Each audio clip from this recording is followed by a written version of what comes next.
When we left off, we were talking about the power of committee chairs and the importance of having a committee chair who is empowered to control the agenda. The existence of a committee chair in the first place, and this power, the whole point is to deal with the transaction costs that committees would otherwise face. We delegate the powers because otherwise members of Congress would be disagreeing and having discussions and probably fights over the agenda. So we empower a certain person to have that power. So these are tools of dealing with the problems of collective action that we've dealt with throughout this semester. And so I want to tell you a story about that, about committee chairs exercising agenda control. And as I said, this is a tool for achieving collective action. It lowers the transaction cost. The transaction cost would be the amount of effort it would take for a committee to set an agenda and for the business of Congress to flow through the committee without any kind of committee chair empowered to do these kinds of things. So lower transaction costs are a good thing. It gets things done. But the flip side of that, the bad side, is potentially high conformity costs and what we referred to earlier in the course as agency loss. We are the principals in this equation. We are the citizens of a democracy who want our government to do certain things, but we can't, all 330 million of us, get together and work on that as a body, so we delegate to a smaller number of people called elected officials, our representatives. They are our agents, and that's great so long as our agents do what we the people want. When they begin to do otherwise, when they fail to do what we want, then we've experienced what's called agency loss. So I want to take you through a series of questions about this business of committee chairs and their powers. First off, let's refresh. Who becomes the chair of a committee? I've said it before, so think about it for a second. Every committee in the House and the Senate, one person is chair. Who is that person? If you said it's the member of the majority party has the most seniority, you're right. It's the seniority rule. So right now, Republicans control the House, so the chairs of all the committees in the House of Representatives are Republicans. The Democrats have control of the Senate, so the chairs of all the committees in the Senate are Democrats. And the specific Republican on every committee, appropriations, budget, foreign affairs, etc., who is a member of the majority party and has the most seniority is the chair. Okay, fair enough. How does a congressperson gain seniority? Think about that question. How does one accrue seniority in Congress? These first ones aren't real hard. By winning elections, by keep getting reelected year after year. That's how you get seniority. Duh. Which members of Congress are more likely to keep winning elections year after year after year? Now they're getting a little tougher. The members of Congress most likely to keep getting reelected are the ones in the safest districts, the ones in the safest seats. A safe district is a district in which a political party has a large majority advantage among voters. California is a very safe state for Democrats. Texas and Alabama are very safe states for Republicans. The elections in those states are not particularly competitive. Whoever the nominee is for the Democratic Party in most California elections is going to win. The same is true for whoever the Republican nominee for most offices, most Senate and House races in Texas and Alabama and Mississippi and Utah. That Republican's going to win. And once you've won that race and you're the incumbent and you keep running and seeking re-election, you're most likely going to win year after year after year.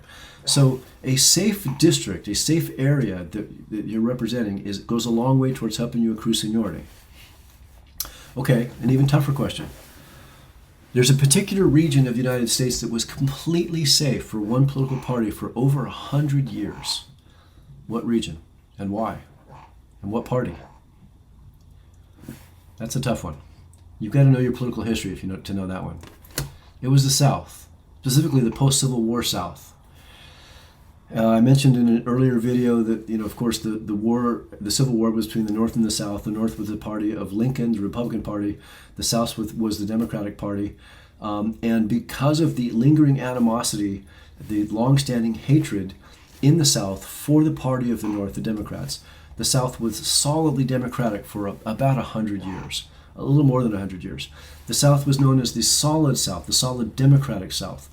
No Republican could get elected to any office anywhere in the South there was a term yellow dog Democrat, and the term was sort of a joke referring to the reality that a yellow dog could get elected to office in the South as long as the dog was a Democrat over any Republican. So the safest area in the country for one political party or the other for over 100 years, from the end of the Civil War until the 1980s, was the South. And okay, so what? So Southern Democrats enjoyed the most seniority in the House and in the Senate. The Southern Democrats were the ones getting reelected year after year after year without fail and accruing seniority, and therefore occupying they were the ones who became the congressional committee chairs of most committees because they had accrued the most seniority. I hope this chain of questions and answers is making sense to you. Here's the clincher question. What particular issue or cause might Southern Democrats have opposed from the 1860s until the 1960s? And those two dates are pretty important in understanding this question. Can you think of an issue that, here I'll give it away even more, racist Southern Democrats might have been in a position to block with their power of agenda control as committee chairs and Southern Democrats for about 100 years? And yes, the answer is civil rights. Civil rights legislation had been proposed, taken up before the Civil Rights Movement. There was a mood in the country before the Civil Rights Movement, galvanized by Martin Luther King, to do something about civil rights in the United States. And every single time civil rights legislation was even proposed in Congress, it died in committee. And the reason it died in committee was those committees were headed up by racist Southern Democrats who basically refused to even hold a vote in the committee on the legislation. They controlled the agenda. They had the power of agenda control. So they could stymie the will of the rest of the country by virtue of the fact of their power of agenda control. Think about that from the perspective of principals and agents and agency loss, transaction costs and conformity costs. We greatly lower the transaction costs of getting through the legislative process by empowering committees in the first place and then empowering chairs in those committees in second place to streamline the flow of business. But look at the conformity costs that we paid as a country by empowering people as chairs of committees whose own political interest was to kill civil rights legislation for a long time. That's agency loss in a hugely important sphere. Think about the conformity costs that we paid as a country because of that. What finally broke the logjam was John F. Kennedy's assassination, which led to Lyndon Baines Johnson ascending to the presidency. Lyndon Johnson was himself a Southerner, and he was committed individually to civil rights. And he was able to persuade his fellow Southerners as chairs of these committees, the people who had long been blocking any civil rights legislation progress. He was able to convince them to stand aside or be run over by the impetus towards civil rights in the country. And there's a great picture in the text. If you read body language, that's Lyndon Johnson convincing rather strongly one of those racist Southern Democrats to stay out of the way of civil rights. So again, think about these things in terms of agency loss. The congressional committee delegation and the committee's chair agenda control, they solve the coordination problems that are inherent in the legislative process. It permits legislation to proceed in a way that just couldn't happen if Congress as a whole took on these tasks. But delegation and agenda control also completely blocked the popular will. That's agency loss. That is high conformity costs that we paid as the expense for lowering transaction costs, to use the language of the text. This gets to the point that members of Congress tend to be individually responsive, but, and I'll come to this in a later slide, collectively irresponsible. There's a fundamental dynamic in Congress wherein members of Congress take care of their home districts, which is great. They're focused on re-election. That's what they're supposed to be. The whole point of re-election is to serve as an incentive to get re-elected. And to get re-elected, you please your home constituents. That's exactly how it's supposed to go, right? But as we'll see, that often comes at a cost of collective responsibility, of responsibility for the functioning of the institution as a whole and for the country as a whole. Let me tell you a story about that. This is Ron Packard. The numbers aren't the same anymore because of redistricting since 2010, but Ron Packard used to represent the 48th district in California, which included the area in which the university is located. Carlsbad, Oceanside, and adjoining areas. Carlsbad, in 1988, Packard secured $15 million in federal funding as part of a federal transportation bill that led to specific improvements in the area in which many of us live. The Rancho del Oro interchange in Oceanside, it was improved, it was widened. Highway 76 that runs east and west up in the Oceanside area out towards Bonsall and etc. It used to be a 2-lane highway. It was very dangerous. I used to ride my bike on that thing, and I would take my life in my hands every time I did. It was widened into a multi-lane highway because of money from this $15 million that Ron Packard helped secure for the district. The Sprinter rail system, of which there is a station on our campus, it was partly funded by this $15 million in federal transportation funds. So that's the kind of thing that this guy, Ron Packard, did for his district in Oceanside. All three of those things brought tangible benefits to the district, and not surprisingly, were very popular in the district, and the district rewarded Packard with 9 consecutive terms in office until he finally retired in 2001. Okay, great. What could go wrong? Well, here's the thing. And I laugh when I bring up this because this is an actual, this is from the San Diego Union Tribune back before I think I had internet access to the Union Tribune. So I had to actually get a copy and make little notes by hand on this newspaper article. The $15 million that I just mentioned, and here's a paragraph about that, $15 million, highway projects, etc. That $15 million was part of a $217 billion overall transportation bill. And that $217 billion bill that Congress passed, of which Packard got $15 million for his district in Carlsbad and Oceanside, that $217 billion was very controversial because it was $26 billion over the budget allocation for transportation costs. And this budget allocation for transportation costs was part of a balanced budget agreement that the House and the Senate and the White House, the Republican-controlled Congress and the Democratically controlled Clinton White House, had agreed upon to balance the federal budget. In 1997, the House and the Senate, the Congress and the President made a big deal about agreeing to a balanced budget, a balanced federal budget, meaning that we weren't going to spend more in government expenditures than we were taking in taxes. It was a big deal. We haven't had one since then. But immediately after agreeing to that and agreeing to the specific spending limits in the various areas of the budget, including transportation, Congress the very next year blew up that budget, spending $26 billion more on transportation than was allocated by their own limits. And that $15 million that Packard got was part of that. How does that happen? How does it make any sense? How can Congress agree to spending limits in certain specific areas, and then that same Congress turn around the very next year and blow up those spending limits, spend far in excess of those? Well, here's how it happens. Think about what Packard got for his district in terms of the pleasure.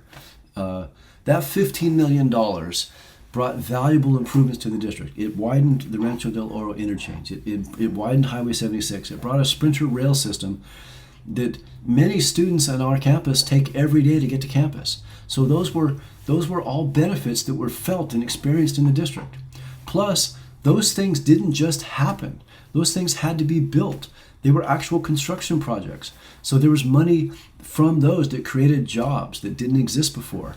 Those jobs generated income, salary, and it went to people working in the area. Those people making that income and that salary, working in the area, spent that money in the area. They went out to eat, they bought things, they stimulated the economy. So it was an economic stimulus, all because of this $15 million that Packard brought into the area. And the benefits were targeted to this area. They were noticed. They were exclusive to the area. Okay, so that's the pleasure of the $15 million that Packard brought. Now think about the pain. $15 million was, it's a lot of money, right? But it's a small fraction of the overall $217 billion transportation bill. It's a small fraction, and the diffuse costs were not noticed. That $15 million was spread across the entire United States. The benefit of the $15 million was experienced in the district. It created the specific projects. It created the jobs that went into those projects. It created the economic stimulus from those jobs. It was noticed and it was felt in the district. But the pain was diffuse. It was spread across the entire taxpayer base of the United States. I did the math on that. Let's say roughly 200 million taxpayers. Not everybody, not all 330 million Americans pay taxes. Some have incomes too low, some are kids, etc. So let's say, just for sake of argument, 200 million taxpayers. If you take that $15 million and you spread it across 200 million taxpayers, that works out to 7 cents a taxpayer. I can guarantee you that in 1998, I never had a moment where I was walking along and I felt a twinge of pain in my wallet because I just lost 7 cents. At some point I did, because of this bill, I did lose 7 cents, but I certainly never noticed it. Who would notice that? That's the beauty of it, right? The benefits are targeted specifically at the district and are felt and are noticed. The costs are spread so diffusely that no one notices that. It's the perfect system. What could possibly go wrong? He says, and you know something's about to go wrong. Well, what goes wrong is, it's not just Packard doing it that one time, that one year.